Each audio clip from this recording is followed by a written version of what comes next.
Bonjour. Dans cette deuxième partie de cours révision qui vont vous permettre de bien assimiler le programme de la terminale sciences au Maroc, eh bien, dans la première partie, on a essayé de définir et calculer les méthodes, on a vu plusieurs méthodes pour déterminer les quantités de matière, mais ça concernait des corps purs et les gaz parfaits. Bon, dans cette deuxième partie, eh bien, on va voir comment déterminer ces quantités de matière dans des solutions. Eh bien, ça va vous permettre de balayer presque tout le programme du tronc commun et de la première année du bac. Alors, bonne chance. Alors, on commence. Donc, détermination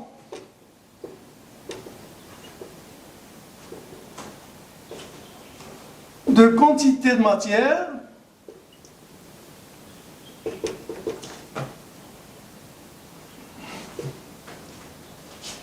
détermination de quantité de matière dans des solutions. Alors, lorsque on a vu donc dans la première partie, un petit rappel, mais lorsque le corps est pur, eh bien la quantité de matière, directement, c'est la masse de X sur grand M qui est la masse molaire de ce corps. Et on a vu plusieurs relations. Si par exemple je connais le volume, eh bien ça va s'écrire aussi, c'est la densité, c'est la masse volumique à multiplier par le volume de X sur Mx. Donc c'était très simple, vous avez la masse molaire, donc la quantité de matière c'est masse sur masse molaire qui est égale à ρ V de X sur Mx. Et on a aussi vu que ça s'écrit aussi ρ0 D fois V de X sur M de X. Avec ρ0 D, avec ρ0, la masse volumique du corps de référence et D, la densité de X par rapport à ce corps de référence. Donc voilà, ces relations simples vont vous servir presque toute l'année. Et on a vu dans le cas, donc ça c'est général, cette première c'est général. Là, si vous disposez de volume, c'est en particulier le cas des liquides et des gaz. Pour les gaz parfaits, on avait établi la relation PV qui est égale à nRT, P étant la pression, V le volume du gaz, N sa quantité de mouvement, R une constante qu'on appelle constante des gaz parfaits, vous avez vu sa valeur, et T la température absolue qui est exprimée en Kelvin. Donc à partir de là, vous voyez, vous avez N qui est égal à PV sur RT. Eh bien là c'est le cas des corps, si vous avez des corps pur ou, bon, la dernière est gaz parfait.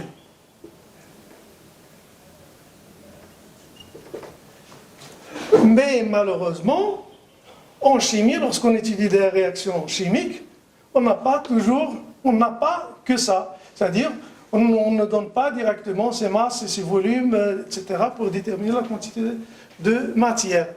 Eh bien, il se trouve qu'un constituant se trouve en solution. Alors, en solution, comment va-t-on faire pour accéder à la quantité de matière d'un des constituants de ce mélange? Alors, rappelons maintenant un peu ce que c'est qu'une solution. Alors, pour une solution, bien, la solution va parler de solvant et soluté. Il y a solvant et soluté.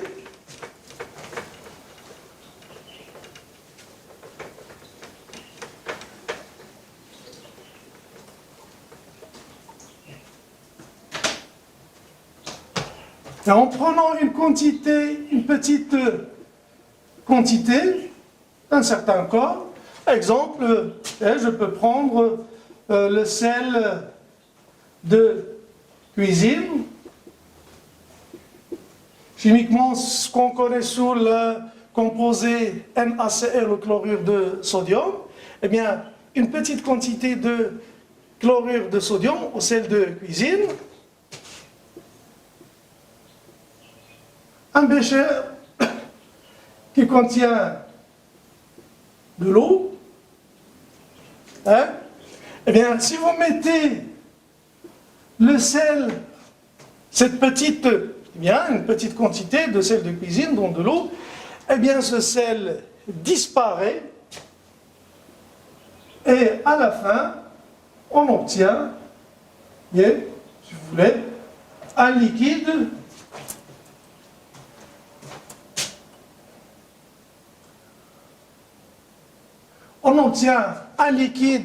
homogène dans lequel le sel n'apparaît plus. Alors, on dit que le sel se dissout dans l'eau. Et le phénomène, c'est la dissolution. La dissolution, ce qu'on obtient là, ce liquide homogène, bien sûr ce n'est pas de l'eau, mais c'est de l'eau dans laquelle on a mis du sel. Eh bien, ça s'appelle une solution. Donc, la solution, vous avez mis du sel dans de l'eau et vous avez obtenu de la solution. Le sel de cuisine est appelé soluté. L'eau dans laquelle le sel s'est dissous est appelée solvant. Ce sont donc des notions simples, mais qu'il faut bien maîtriser. Vous avez soluté et solvant. Bon, le solvant, c'est un liquide, et là, on a pris le cas d'un solide. Et ce qu'on obtient, c'est une solution, c'est-à-dire c'est un liquide. Eh bien, donc, soluté plus solvant, ça donne une solution. Ça, c'est le cas donc la dissolution d'un sel de cuisine, donc un corps qui est là, solide. Mais on remarque, vous voyez,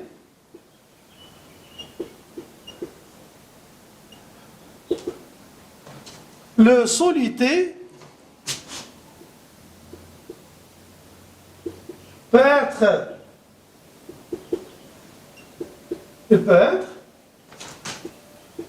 solide, liquide, même à l'état gazeux. Donc, le soluté peut être à l'état solide, liquide ou gazeux.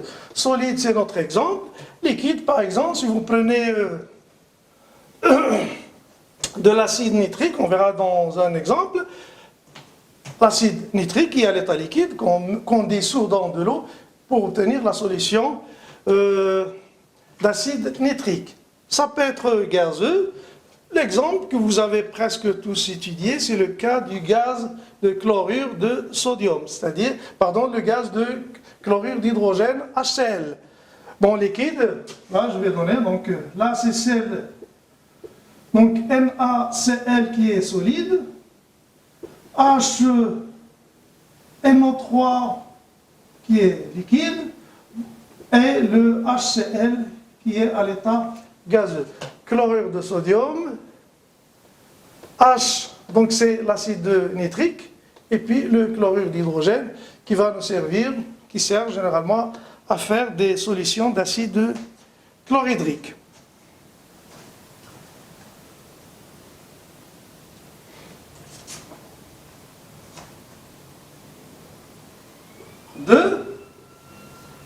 Eh bien, on va voir, concentration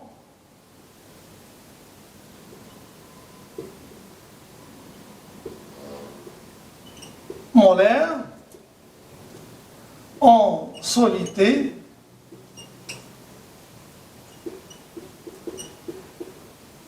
concentration molaire en soluté apportée. Bien, ça, c'est ce qu'on note, que vous avez l'habitude de voir, qui est souvent, presque tout le temps, c'est noté comme C. Noté C. Eh bien, maintenant, pour préparer une solution,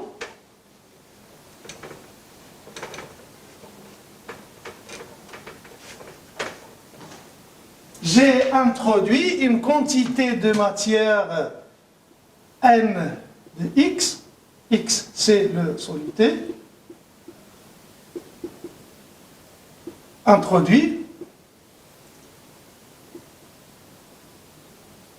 C'est le soluté introduit dans un volume V d'eau. Donc Nx, j'ai introduit une quantité de matière Nx de ce soluté dans l'eau, dans un solvant, de manière générale. Alors, j'obtiens une solution de volume Vs qui est quasiment égal au volume de l'eau. Donc, c'est des solutions, dans la plupart des cas, au moins dans ce que vous allez étudier, la dissolution se fait sans variation de volume. Bon, vous verrez plus tard s'il y aurait une variation ou pas, mais pour l'instant, sachez que le volume de la solution, c'est le volume du solvant. Alors, la concentration en soluté apportée, c'est très simple. Eh bien, c'est la quantité de matière Nx à diviser par le volume V de l'eau ou V de S, donc c'est la même chose. Donc V de X sur V de S. Et une concentration donc en solitaire apportée, vous voyez, donc son unité, Nx c'est des moles, et vous voyez donc en chimie, c'est des moles par litre. Vous voyez, alors que dans le système international, ça devrait être mol par mètre cube.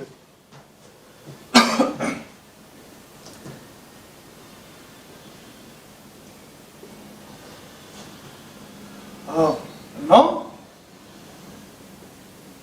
différents types de solutions.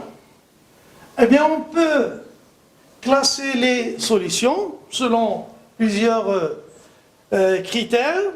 Bien, le critère qu'on va adopter maintenant, c'est la conduction de l'électricité. Eh bien, l'expérience montre que des solutions, par exemple, hein, si je prends une solution S1, j'introduis des électrodes dans cette solution, un générateur, un ampèremètre, voilà. Une deuxième solution, même chose, S2,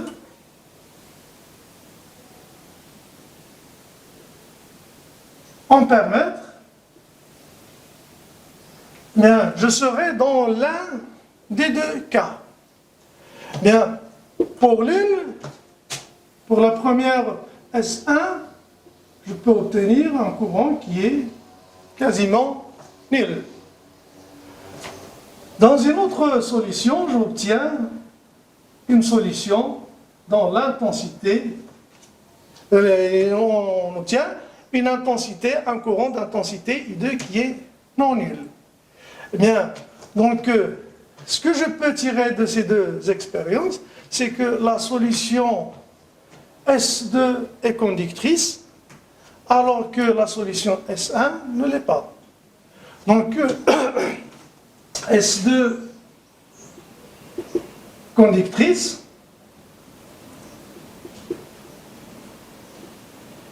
il est conductrice, alors que la solution S1, bon, si j'ose dire, il est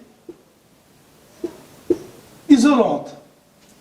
C'est-à-dire, ça ne laisse pas passer le courant électrique.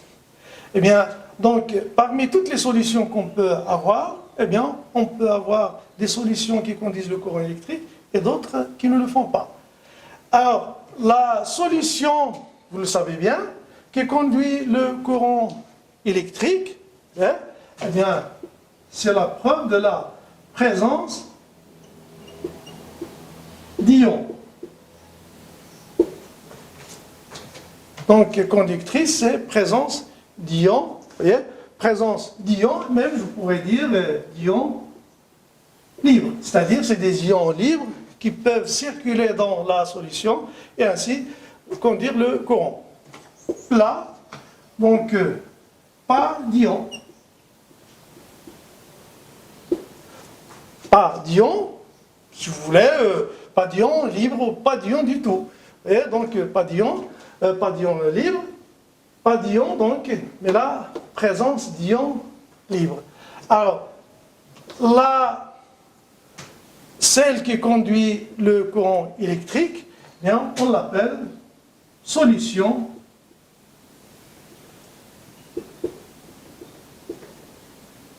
électrolytique. C'est une solution électrolytique.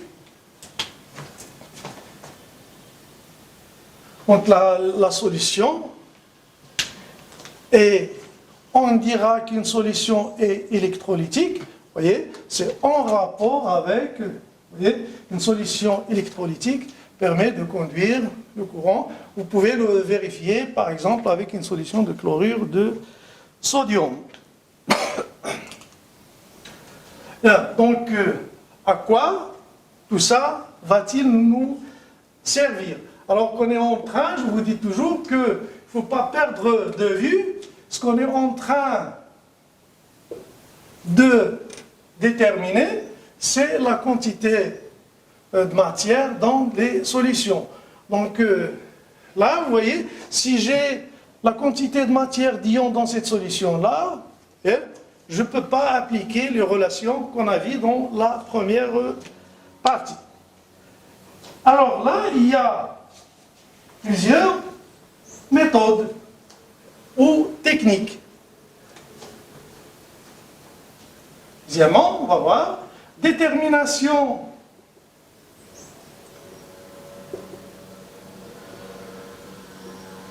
de quantité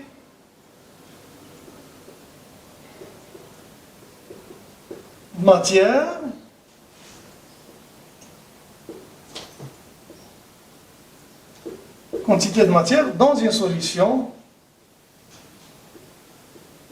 électrolytique.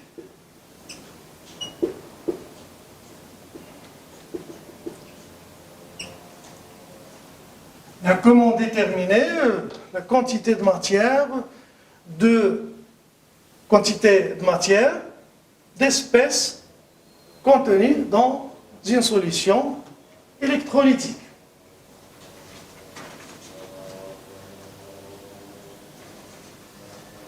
Eh bien, la méthode qu'on va utiliser là, pour ces solutions électrolytiques, eh bien, on va parler de par conductimétrie. Par conductimétrie, eh bien, ça va nous emmener à revoir, à rappeler ce que c'est que la conductimétrie. Donc, par conductimétrie. Alors, petit a,